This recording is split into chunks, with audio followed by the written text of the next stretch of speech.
Martin Luther King's I Have a Dream speech, August 28, 1963.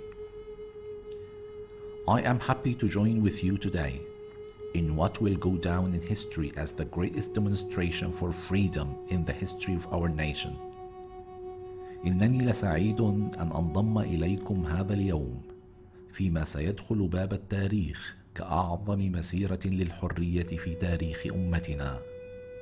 50 years ago, a great American in whose symbolic shadow we stand today signed the Emancipation Proclamation.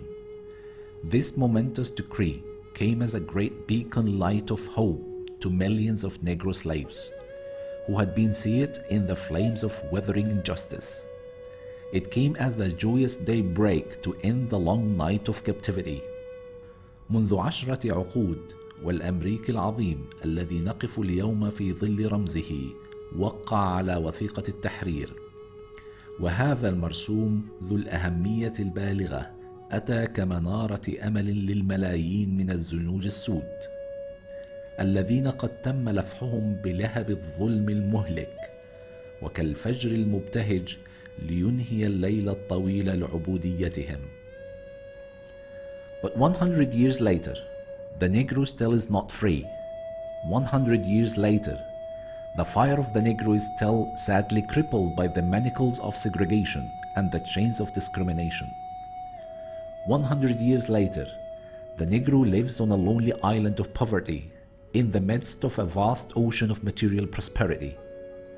100 years later, the Negro is still languished in the corners of American society and finds himself in exile in his own land. So we have come here today to dramatize a shameful condition.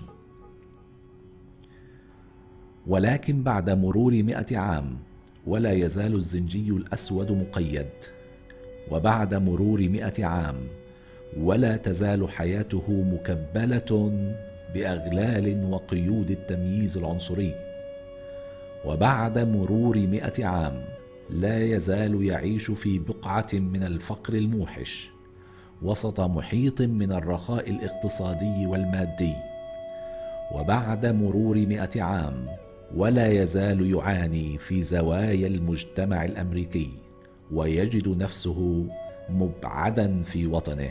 لهذا أتينا هنا اليوم للتعبير عن هذه الحالة المخزية. In a sense, we have come to our nation's capital to cash a check. When the architects of our republic wrote the magnificent words of the Constitution and the Declaration of Independence, they were signing a promissory note to which every American was to fall heir. This note was a promise that all men, yes, black men as well as white men, would be guaranteed the unalienable rights of life, liberty, and the pursuit of happiness. وفي ظل كل هذا أتينا إلى عاصمة أمتنا لنقبض شيكا عندما قام مخططو جمهوريتنا بكتابة الكلمات الرائعة للدستور وبيان الاستقلال. كانوا يوقعون على تعهد بمثابة كمبيالة يحق لأي أمريكي أن يكون وريثا لها، وهذا السند كان وعدا بأن كل الرجال، نعم الرجال السود والبيض على نحو سواء، تضمن لهم الحقوق الثابتة للحياة والحرية والسعي وراء السعادة.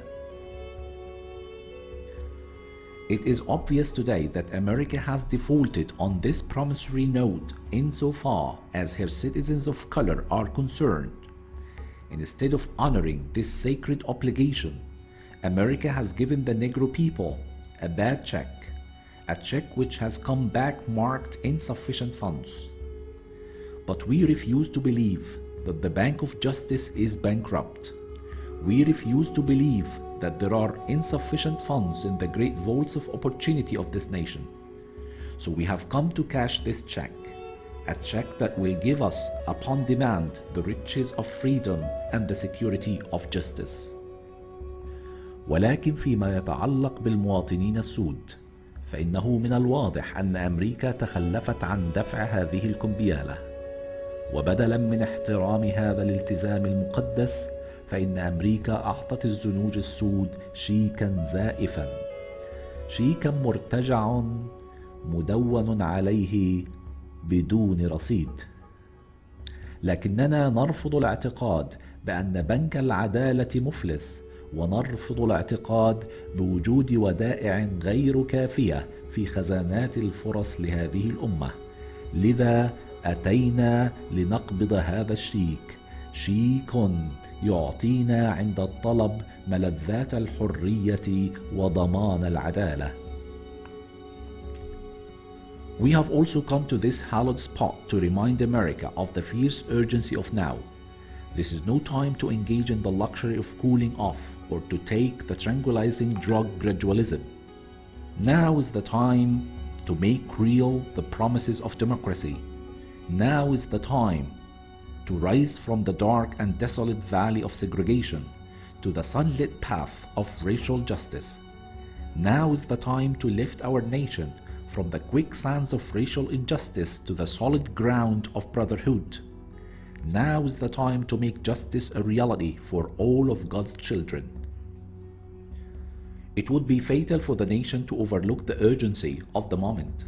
This sweltering summer of the Negro's legitimate discontent will not pass until there is an invigorating autumn of freedom and equality. وكما أتينا أيضا إلى هذه البقعة المقدسة لنذكر أمريكا بالمطالب الملحة، هذا الوقت ليس وقت تهدئة الأعصاب وأخذ المسكنات، حان الوقت لتحقيق وعود الديمقراطية. وكما حان الوقت أيضا للنهوض من وادي التمييز العنصري المظلم والبائس إلى الممر المضيء للعدالة. حان الوقت أيضا لرفع أمتنا من براثن الجور العرقي إلى صخرة الأخوية الصلبة. والآن حان الوقت لجعل العدالة حقيقية لجميع أبنائنا. وقد يكون من المهلك للأمة بأكملها أن تغض الطرف عن هذه المسألة الملحة. لذا لن يمر الصيف المحرق لاستياء الزنجي الأسود الشرعي إلا بخريف منعش من الحرية والمساواة. 1963 is not an end, but the beginning. Those who hope that the Negro needed to blow off steam and will now be content will have a rude awakening if the nation returns to business as usual. There will be neither rest nor tranquility in America until the Negro is granted his citizenship rights. The whirlwinds of revolt will continue to shake the foundations of our nation until the bright day of justice emerges. وبالطبع عام 1963 ليس نهاية بل بداية، وهؤلاء الذين يأملون بأن الزنجي الأسود قد أخرج بركان غضبه وسيكون قانعا بعدها، فهم لا يدركون ماذا سيحدث إذا عادت الأمة إلى ممارساتها الاعتيادية.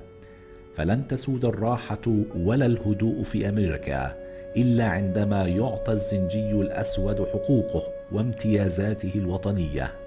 وسوف تستمر رياح الثورة تهز أسس أمتنا إلى أن يبزغ يوم العدالة المشرق. But there is something that I must say to my people who stand on the warm threshold which leads into the palace of justice. In the process of gaining our rightful place, we must not be guilty of wrongful deeds. Let us not seek to satisfy our thirst for freedom by drinking from the cup of bitterness and hatred. We must forever conduct our struggle on the high plane of dignity and discipline. We must not allow our creative protest to degenerate into physical violence. Again and again, we must rise to the majestic heights of meeting physical force with soul force. The marvelous new militancy which has engulfed the Negro community must not lead us to a distrust of all white people. For many of our white brothers, as evidenced by their presence here today, have come to realize that their destiny is tied up with our destiny, and they have come to realize that their freedom is inextricably bound to our freedom. We cannot walk alone, and as we walk, we must make the pledge that we shall march ahead. We cannot turn back. ولكن من المتوجب علي أن أقول شيئا لشعبنا الذي يقف الآن على درجات قصر العدالة. علينا ألا نقوم بأعمال غير شرعية أثناء حصولنا على مكانتنا الشرعية. دعونا ألا نبحث عن إشباع عطشنا للحرية بالشرب من كأس الحقد والضغينة، وعلينا دائما أن نقود كفاحنا بكرامة وانضباط، وألا نسمح لاحتجاجاتنا الخلاقة بأن تنحط إلى درجة العنف الجسدي. وتكرارا، يجب علينا أن نصعد إلى الأعالي حيث نقابل القوة الجسدية بقوة الروح. ويجب على الأسلوب القتالي الجديد المدهش الذي غمر جماعة الزنوج السود ألا يقودنا إلى عدم الثقة بجميع البيض، لأن الكثير من إخواننا البيض، والدليل وجودهم بيننا اليوم، الكثير منهم قد أدركوا بأن قدرهم مرتبط بقدرنا، وحريتهم مكبلة بحريتنا، وليس بالإمكان السير منفردين.